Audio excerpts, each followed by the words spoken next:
Ating lahat.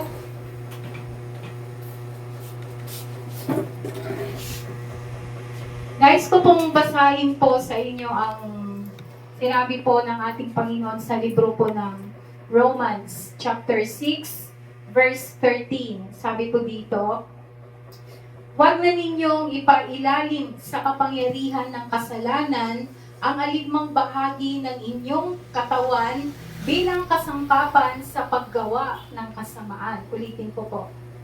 Huwag na ninyong ipailalim sa kapangyarihan ng kasalanan ang alinmang bahagi ng inyong katawan bilang kasangkapan sa paggawa ng kasamaan. Tuloy po natin. Sa halip, pasakop kayo sa Diyos bilang mga taong namatay na at muling binuhay, at ihandog ninyo sa Kanya ang inyong katawan bilang kasangkapan sa kabutihan. Bibigyan ko po ng title ang ating binasa sa Romans 6:13, The Heart of Worship. Sabi po dito, wag na daw nating ipailalim sa kapangyarihan ng kasalanan ng alinmang bahagi ng ating katawan. Ano ba yung mga ano po ba yung alam natin na nagkokos ng kasalanan na part po ng ating katawan? Puso. Yan. Di ba? Kaya nga sabi, guard your heart. Yan. Bunganga. Yan. Mata. Di ba? May nasulyapan lang tayo na, gagawan na ng istorya ni bunganga. Minsan, nagagamit din sa pagkakasalang ating tainga. May narinig lang tayo na istorya, papasok yan sa isipan natin, magdadagdag o magbabawas, bagsak pa rin niya si bunganga, ikwekwento mo rin sa iba, kulang-kulang na, naging pilay na yung totoong istorya. So sabi dito, huwag na ninyong ipailalim sa kapangyarihan ng kasalanan alinmang bahagi ng inyong katawan. Ano po ba yung mga bagay? At sabi po doon, sa halip pasakop kayo sa Diyos bilang mga taong namatay na at muling binuhay, at ihandog ninyo sa Kanya ang inyong katawan. So, tayo ay nilibing na sa kasalanan. So, binuhay tayo ng Panginoon bilang may bagong buhay, at dapat na ihandog natin lahat ng parte ng ating katawan sa ating dakilang lumikha. Ngayon, ang tanong ko po sa inyo, ano po yung mga bagay at mga dahilan ng ano po yung mga bagay at mga dahilan na siyang nagblablock sa atin sa pagbalik natin sa presensya ng Panginoon? Di ba? Sinasabi ng iba, mahirap daw magbago. Kasi masarap magipag-chismis. Mahirap daw magbago kasi masarap na gumawa ng hindi tama. So kahit na gusto natin na bumalik sa presensya ng Panginoon, may mga bumabalakid. Ano-ano po yung mga yon? At alam niyo po ba, ang heart of worship ay surrendering. Surrender. Sa isang, pag sinabi po na surrender, ang alam po ng tao ay talo na. Wala na, nag-surrender na siya. So, talo na siya. Sa isang laro po, pag nag-surrender ka na, ibig sabihin, ina-admit mo na, ina-accept mo na ikaw ay isang talunan sa isang labanan pag ikaw ay nag-surrender. Pag ikaw naman ay gumawa ng kasalanan sa lipunan at nagigilty ka, ikaw ay pumupunta sa police station para ikaw ay mag-surrender.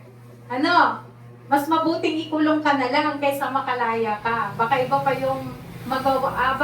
yung magawa nila sa'yo pag nakalaya ka. So, yung mga ganon, may mga nagawang kasalanan sa lipunan, kung minsan, sila na yung nagsusurrender sa mga authority. Pero sa gabi nito, mga kapatid, ang pag-uusapan nating surrender, ayan yung the heart of worship.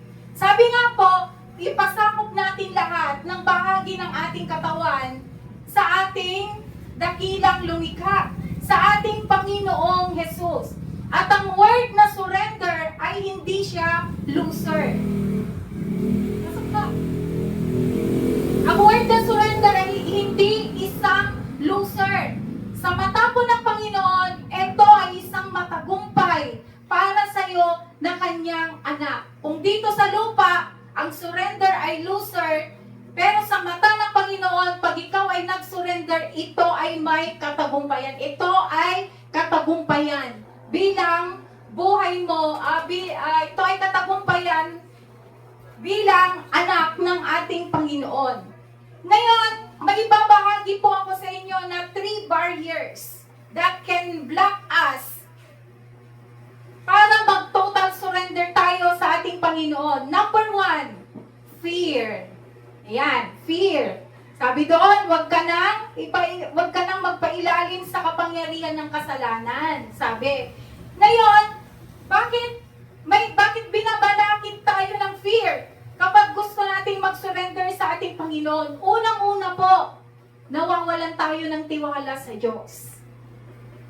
Sino po dito ang walang tiwala sa Diyos?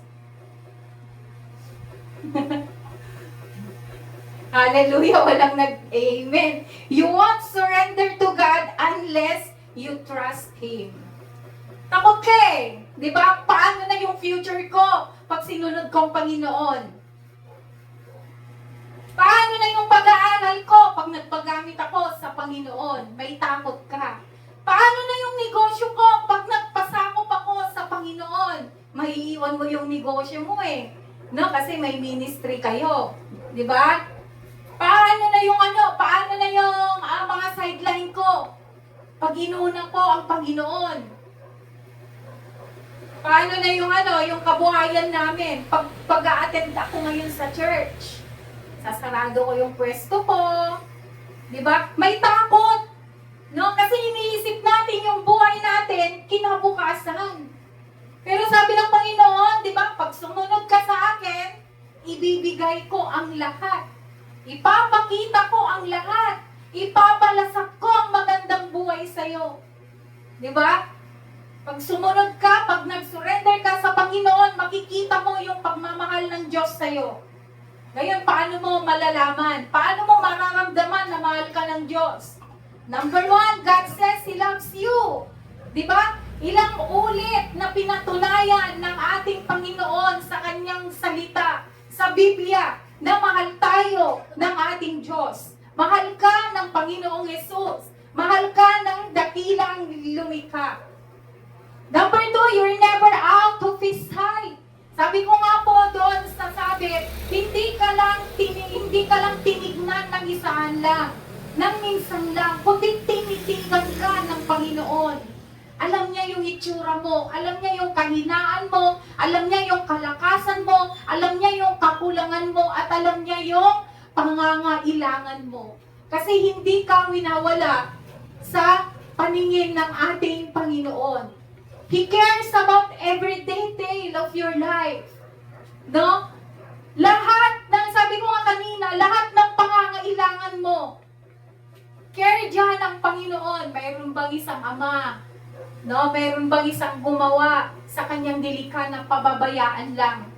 Meron bang isang creator? Meron bang isang author? Meron bang isang inventor na masisira lang ang kanyang ginawa? Jesus cares about every detail of your life. Alam niya kung saan ka masasaktan. Alam niya kung saan ka niya ilalagay. Alam niya kung saan ka magsasucess. At alam niya kung saan ka mahuhulog. Nandiyan yung pagkikare ng Panginoon sa buhay natin. He give you the capacity to enjoy all kinds of pleasure. Binigyan ka niya ng kalakasan, no? Para mabili mo yung gusto mo. Para mapuntahan mo yung gusto mo. Para magawa mo yung gusto mo. Kasi pinagkatiwala sa atin ng Panginoon lahat eh.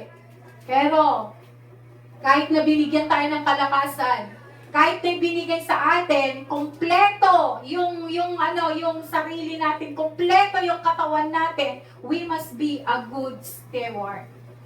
Kailangan pa rin natin na tayo ay pagkakatiwalaan niya sa lahat ng bagay na ibinigay niya sa atin. Huwag nating sayangin yon. He has a good plans in your life. Sabi doon sa Jeremiah, plan to prosper you and not to harm you. Ganyan po tayo kamahal ng Panginoon. Yung pinaka-the best na ginawa ng Panginoon sa atin, He forgives us sa pamamagitan ng pagkamatay niya doon sa krus ng Kalbaryo. Doon niya shinare yung pagmamahal niya sa atin. Doon niya binahagi or doon niya pinakita kung gaano tayo kamahal ng Panginoon. So bakit matatakot ka sa kinabukasan mo? So bakit matatakot ka na surrender mo yung kung anong meron sa'yo sa ating Panginoon? Dapat wag po tayong matakot, mga kapatid. Yan yung isang hindrance kung bakit hirap tayo na makabalik sa presensya ng Panginoon. Yan yung isang hindrance kung bakit tumatalikod tayo. Yan yung number one na hindrance kung bakit kung minsan, matamlay tayo sa pagpupuri sa ating Panginoon. Yan yung number one hindrance kung bakit hindi natin pinagpapatuloy yung ating pagsisilbi sa Panginoon. Takot tayo sa ating kinabukasan. So, ang kailangan lang po natin, magtiwala po tayo sa ating Panginoon. Number 2 barriers. Pride. Adon, ti fried chicken nun. Nagado ti pesto nga ang tintinda ti fried chicken nun. Kaya wag ka nang mag-fried chicken sa buhay mo. Pride. Admitting our limitations. Kung minsan, hindi natin tinitingnan yung buhay natin na tayo ay nilikha ng Panginoon. May mga ibang tao na gusto nang pumantay na parang sila na yung Diyos. Nagpapakayaman, di ba? Nagsasaya sa kanilang pangangailangan. Hindi na nila tinitingnan yung limitation nila. Kahit pagod na, marami ng ipon, kailangan pa rin magpayaman para siya ay tingilain ng ibang tao. Siyempre, mayaman ka, irerespeto ka. Di ba? Pag marami ka daw pera, mahal ka ng mga tao, lagi kang So, pride. Ayan, ayaw mong lumapit sa Panginoon kasi nakikipagpantay ka na sa kanyang status bilang Panginoon. Mayroon ding mga ibang Kristiyano pupunta sa church. Magbibigay yan ng malaking offering. Gusto na appreciate ni pastor. Gusto niya, magte-thank you si pastor, papangalanan niya. Salamat, Sister Rhea, sa bigay mo na 20K. No? Dito sa church. Yan, pride. Mamaya, lalaki yung ulo. Or gusto natin laging napapapurihan. Kung ano yung ginagawa natin, natulong dito sa ministry, gusto, lagi tayong napapansin. Kaya kung minsan, lumalaki, doon na pumapasok na lumalaki yung ulo natin, nagiging mayabang tayo. Kaya kung wala ka, ngayong gabi nito, wala ka sa ministry, hindi sila makakakanta kasi wala ako na gitarista. Hindi matutuloy yung gimong natin ngayon kasi wala ako na mag-AMC. Wala ako na mag-song lead. Yan. No? Pride. Yun yung pangalawa na bumabalakid po sa atin, sa paglapit po natin sa ating Panginoon. Kung nagkakaroon tayo ng pride, hindi ka lang mapansin ni pastor, hindi ka lang mapansin ng mga kaibigan mo, hindi ka lang mapansin ni leader, nagkakaroon ng anger sa ating puso. Nagkakaroon ng irritation. Do ba yan? Siya na lang lagi yung pinapansin nila, mas magaling naman ako sa kanya. Siya na lang yung laging napapapurihan, mas magaling naman ako sa kanya. Diba? So, nagkakaroon ng envy. Nagkakaroon ng jealousy. Inggitan, tsaka selosan. Pag mayroon tayong pride sa ating puso. Number 3 na balakid, confusion. Ano yung Tagalog ng confusion? Naguguluhan. Yun, naguguluhan. Parang nako-confuse, double-minded, sabi nila. Sabi nila. Ano ba yung isang rason kung bakit hirap, ano yung isang thing na mahirap nating i-surrender sa ating Panginoon maliban sa time natin? Ito yung money. Difficult area to surrender is the money. No? Pag ibinigay ko ito sa ministry, paano yung allowance ng anak ko kinabukasan? Pag binigay ko to, paano yung pambili ng ulam namin? Pag binigay ko to, wala na. So, ang hirap, confusion. Ayan. Iniisip mo kung ano yung mangyayari sa parang yung number one din, parang yung fear din. No? Pag binigay ko ba ngayon, pag nag-offering ba ako ngayon, subalitan na kaya ni Apo Mutlang. Ibabalik ba ito ng doble? So kung minsan hindi tayo tumutulong sa ministry kasi may confusion. Kung ibibigay ko ba yung kalakasan ko, hindi ba ako bibigyan ng Panginoon ng sakit? Kung ibibigay ko ba yung time ko, hindi kaya ako magkakasakit? Kung ibibigay ko ba lahat sa Panginoon, may matitira pa kaya sa akin? I-bless kaya ako ng Panginoon? Ang hirap po kasi sa atin kung minsan, we are expecting big. No, nag-expect tayo ng malaking blessing. Hindi natin nakikita yung maliliit na blessing na binibigay sa atin ng Panginoon. Sabi nga po ni Pastor Stephen Prado, ang blessing daw sa ating mga tao, ang tinitingnan lang daw natin na blessing ay yung malalaki. Ngayon may illustration doon si Pastor Stephen Prado kasi pinapanood ko siya minsan. Ilang pintuan daw ang nakikita mo sa loob ng bahay mo? Sino pong sasagot? Ilang pintuan meron ka sa bahay mo? Erica, ilang pintuan yung nasa bahay niyo? Ha? 4. Ano yung 4 na yon? 2 kwarto? Ha? Ayun, 2 kwarto, yung papasok daw, tsaka yung backdoor nila. Pero hindi nabilang ni Erica yung pintuan ng Durabox. Hindi binilang ni Erica yung pintuan ng lalagyan ng plato nila. Hindi na ibilang ni Erica yung pintuan ng ref nila. So tingnan ninyo, pag tumutulong tayo sa Panginoon, in-expect natin malaking blessing, hindi mo nakikita, no? Yung maliliit na blessing, yung maliliit na yung pag naipon yan, pag kinatch mo yan, pag in-appreciate mo yan, no? Mas malaki pa yan sa bahay. Di ba? Yung Durabox mo, pag di mo binuksan yon, makakakuha ka ba ng malinis na damit? Blessing yon, yung may isusuot ka na malinis. Blessing yon, yung may isusuot ka na iba-iba, araw-araw.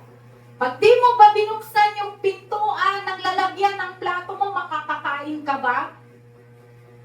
Blessing yon, di ba? May maganda ka na lalagyan ng pagkain mo.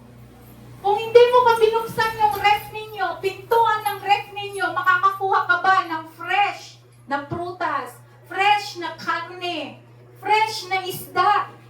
Pag di mo kasi nilagay sa ref yun, babaho yun. So, kailangan i-ref mo. So, hindi ba natin pinagpapasalamat yung mga maliliit na blessing na yon? Even yung door ng CR natin. Di ba? Diyan natin hindi lalabas yung masasamang loob natin. Paglabas mo, okay na naman si Chan. So, blessing yun. Yan. Dapat i-appreciate natin yung blessing na binibigay ng ating Panginoon, malaki man o maliit. Kasi pag in-appreciate mo yung maliit, sabi nga, i-bless ka pa ni Lord ng mas marami. Tsaka mas malaki kasi sa maliit, marunong ka nang magpasalamat. Kaya huwag tayong mag-confuse.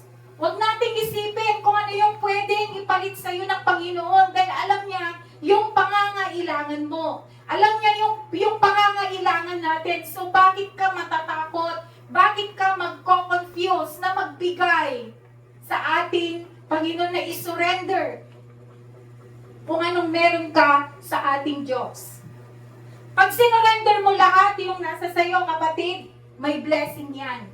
At nais ko pong i-share sa inyo yung the blessing of surrender. Number 1, you experience peace. Pag sinurrender mo yung takot mo sa ating Panginoon, you experience peace. Kahit na alam mo na may mangyayari sa iyo kinabukasan, kung halimbawa, nagpa-check up ka, pinababalik ka, wala kang pera, you can still experience peace dahil sinurrender mo na yan sa Panginoon. No?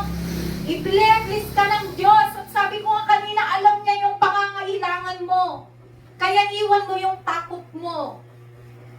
Iwan mo na ipailalim sa kapangyarihan yung takot mo para lumapit sa ating Panginoon. Pag sinurrender mo lahat sa Diyos, makaka-experience ka ng peace. Number 2, you experience freedom. Diba? Freedom. Nakakangiti ka kahit may problema. Hindi halata na may pangangailangan ka. Hindi halata na may problema ka. Kasi binigyan ka ng freedom ng ating Panginoon. No, parang malayang-malaya ka.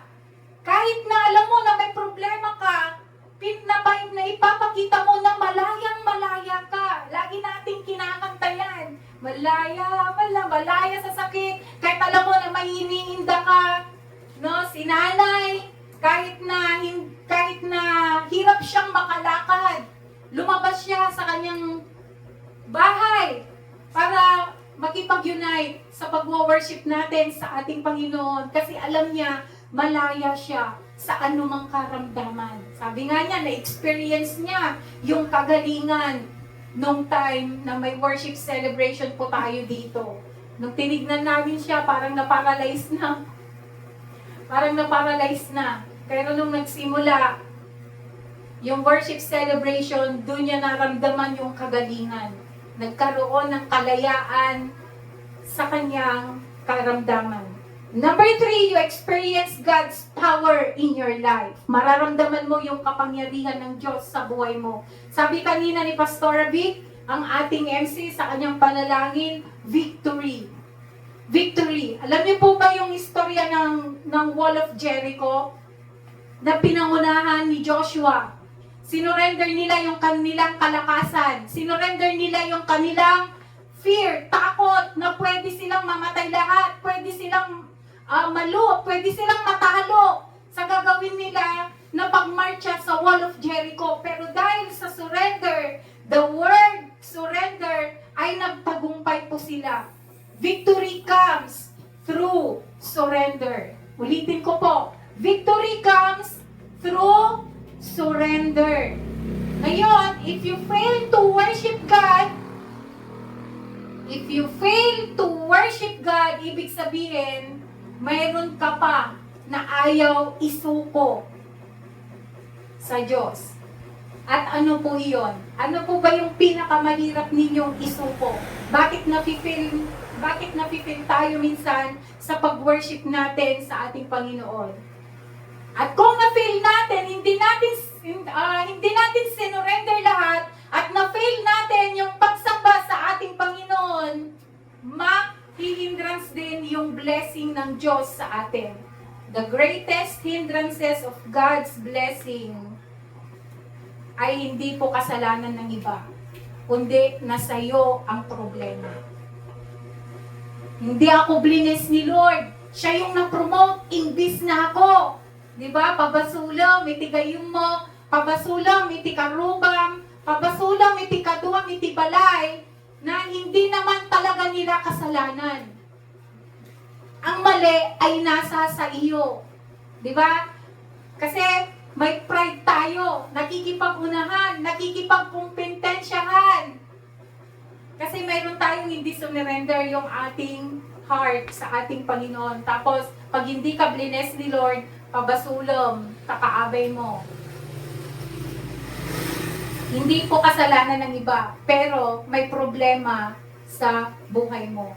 Ngayon, bago po ako magtapos, ano-ano po ba yung dapat natin na i-surrender sa ating Panginoon? Number 1, your past regret. Past. Sabi ko nga po doon, nag-speak ako sa San Rafael, forget the past. No? Your past regret. Do not dwell in your past. Sabi nga po. Number 2, your present problem. Alam po natin, batid po natin na tayo hindi nawawala ng problema. We are not exempted in any trials. So, isurrender mo yan sa ating Panginoon, your present problem. Yung pangangailangan mo, kinabukasan, ipag-pray mo na mamaya na matulog ka na, i-bless ka ng Panginoon, kinabukasan. Number 2, wala tayong mga estudyante dito sa Erica, your future ambitions. Ano, kung gusto mo pang mapalago yung negosyo mo, isurrender mo yan sa ating Panginoon, your future ambitions. Then, number 4, fears. Yung takot mo, yung dreams mo, yung even your weaknesses, kailangan natin na isurrender yan sa ating Panginoon. Yung daily habit natin, yung araw-araw nating ginagawa, kailangan din natin isurrender sa ating Panginoon. Lord, tama po ba yung ginagawa ko araw-araw? Tama po ba yung pagtambay ko araw-araw? Tama po ba yung panonood ko ng TV ng ilang oras araw-araw? You must surrender your daily habits too. Number 8, hurts. No, hurts. Kung may nanakit sa'yo, kung ano man yung sakit na nararamdaman mo, kung ano yung pain na nararamdaman mo, kailangan mong isurrender yan sa Panginoon para iparamdam niya sa'yo yung comfort niya, yung pag-aruga, yung pagyakap, at yung pagmamahal niya. And number 9, the last, hang-ups. Sa lahat ng pinupuntahan mo, isurrender mo yan sa Panginoon. Tama po ba, Panginoon, yung lugar na pinupuntahan ko? Tama ba yung mga tao na nakakasalamuha ko? Tama pa ba yung mga kaibigan ko na pinipili ko? Tama pa ba yung mga kaibigan ko na sinasamahan ko? Baka sila yung dahilan kaya nawawalan ka ng gana sa pagpupuri sa Panginoon. Dahil may mga kaibigan na nilalayo po tayo sa presensya ng ating Panginoon. Tinatawagan ko po si Pastora Vic para awitin pong muli yung ating worship song. May lakas ang ngalan. Dinibigay ko na rin po kay Bishop itong mic.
Kailangang isurrender natin sa Diyos anuman yung ating mga kinatatakutan, pangamba, pagkatakot sa ating mga buhay. Kailangan nating isuko sa Diyos yung ating mga pride. Yes, tayo bilang isang tao, may mga pride tayo. Kailangan lamang po nating isukot magpabasag sa Panginoon na minsan natatouch yung ego natin. And because of pride, maraming nasira, maraming nawasa. because of pride natin. So wag nating hayaan na patuloy tayong mawasak, mapalayo sa Panginoon because of our pride. At tandaan po natin, surrendering to God is not, hindi pala tandaan na ikaw ay natalo. But ang pagsuko mo sa Panginoon, ito'y nagpapakita na diyan nagsisimula ang tagumpay sa iyong buhay. Na kapag sinusuko mo sa Panginoon, ang ibig sabihin nun, binibigyan mo ng kalayaan, binibigyan mo ng karapatan ng Panginoon para pangunahan, para ayusin ang buhay mo. Kapatid, wala tayong pwedeng ipagmalaki sa Panginoon. Sa ayaw, sa gusto natin, kung tayo ay patuloy na nagmamataas sa Panginoon, gagawa ng Panginoon ng paraan para ikaw ay magpakumbaba. Yung isang hari sa Babylonia, dahil sa kanyang pride, hindi niya kinikilala ang Panginoon. Alam niyo ba kung anong ginawa ng Panginoon? Ginawa niya na siya ay isang hayop at ang kanyang maging pagkain ay mga damo pagkain ng hayop. So huwag nating hayaan na ganun tayo ibagsak ng Panginoon bago tayo magpakumbaba sa Kanya. Sinabi kanina na kailangan nating isuko ang lahat ng ating buhay, ng lahat ng ating mga gamit, yung lakas, yung ating kayamanan, yung ating treasure sa Panginoon. Yun po yung hinihintay ng Diyos sa atin. Kapatid, alam ko, lahat tayo may mga pinangangambahan, kinatatakutan sa buhay. But this time, the message of God, we need to surrender it all to the Lord. Hallelujah. Panginoon, sa gabi pong ito, maraming salamat sa iyong salita na kami ay pinababalik mo sa puso ng pagsamba. Yes, we acknowledge, O God, may mga fear kami sa aming mabuhay. May mga pride kami. Pero this evening, kami po'y nagpapapasag sa iyo. Isinusuko namin ang aming mga fear. Sinusuko namin sa iyo ang aming mga pride, ang aming mga ego. Sinusuko namin sa inyo, even our confusion sa aming mabuhay. Dakilang Diyos, through the blood of our Lord Jesus Christ and through the power of your Holy Spirit, patuloy mo kaming basagin upang kami patuloy na magpakumbaba sa inyo at kami ay makabalik sa puso ng pagsamba na yun ang hinahanap mo na mangyari po sa buhay ng bawat isa sa amin. Hindi ka tumitingin ng status ng buhay. Hindi mo tinitingnan anuman ang natapos namin sa buhay. Hindi mo tinitingnan ang bilang namin, Panginoon. Pero ang tinitingnan mo yung puso namin kung kami nga po ay tunay na bumabalik sa puso ng pagsamba. Panginoon, sa gabi pong ito, allow us, O God, na kami makabalik to the heart of worship. Forgive us all our sins, all our doubts, all our fears, and all our pride, all our confusion. Sa inyo namin isinusubak lahat. Thank you for your word. Thank you for your servant whom you have used to deliver your message this evening, na kung saan pinalalahanan mo kami, Panginoon, na kami ay bumalik sa puso ng pagsamba.